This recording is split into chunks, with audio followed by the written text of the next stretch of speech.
भगवान स्वीकार करते हैं। द्रौपदी ने बुलाया, एक बात कही कि भैया अगर ऐसे नहीं आओगे तो फिर याद करो तुम मेरे ऋणी हो, तुम मेरे ऋणी हो। सुदर्शन चक्र लेकर के तुमने ससपाल का वध किया था, उंगली में खरोंच आई थी तो मैंने अपनी साड़ी फाड़ करके तुम्हारी उंगली बांधी थी, पुरानी याद करो भैया।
और तुमने ये कहा था कि बहन आज मैं तेरा ऋणी हो गया और समय आने से एक एक धारे का ऋण चुका दूंगा, तो भैया वो समय आज आ गया है।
बहन को भाई पे बड़ा घमंड होता है, पति कुछ नहीं बोल रहे लेकिन अब तुम्हारा सहारा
भगवान का जब ध्यान किया है द्रौपदी ने, और भगवान ने जैसे ही आवाज सुनी है, मां रुक्मिणी के साथ में भोजन कर रहे थे द्वारिका में, और पल मात्र में भगवान हस्तिनापुर में प्रकट हुए।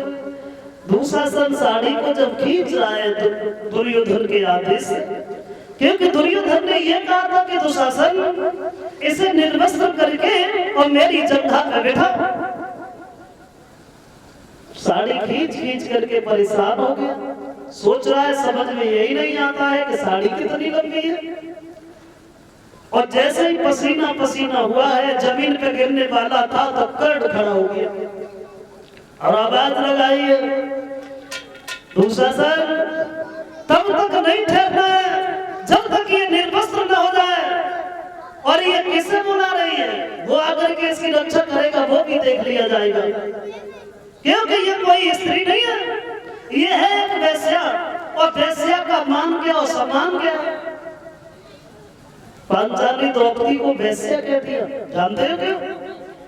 क्योंकि द्रौपदी ने भी भरी सभा में यह अपमान किया था दुर्योधन का।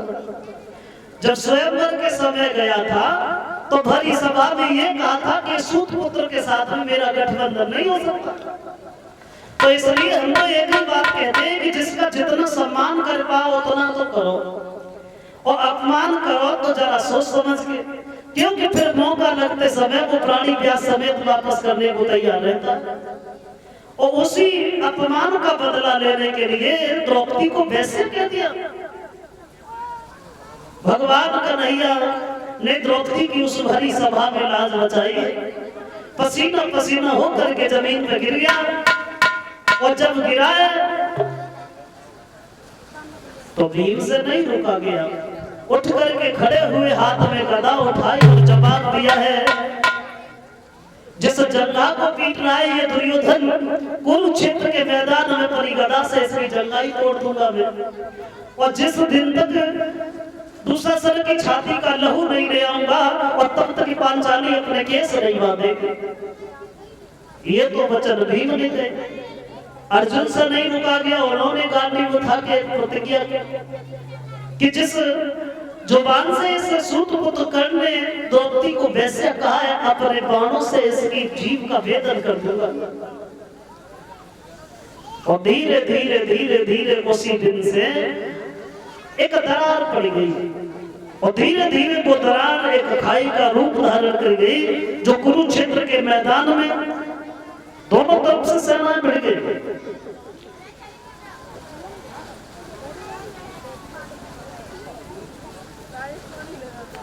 और ये संदेश कुमार, उनकी तरफ से हमारे करीब में 500 रुपया आए हैं। भगवान से कामना करेंगे प्रभु सद्बुद्धि प्रदान करें, समाज का सम्मान करता रहे, दीर्घ आयु हो। आज छोटा सा कीर्तन बोल लेते हैं, क्योंकि कथा में कीर्तन बहुत जरूरी होता है। सभी भक्त ताली बजा करके भगवान का कीर्तन बोले।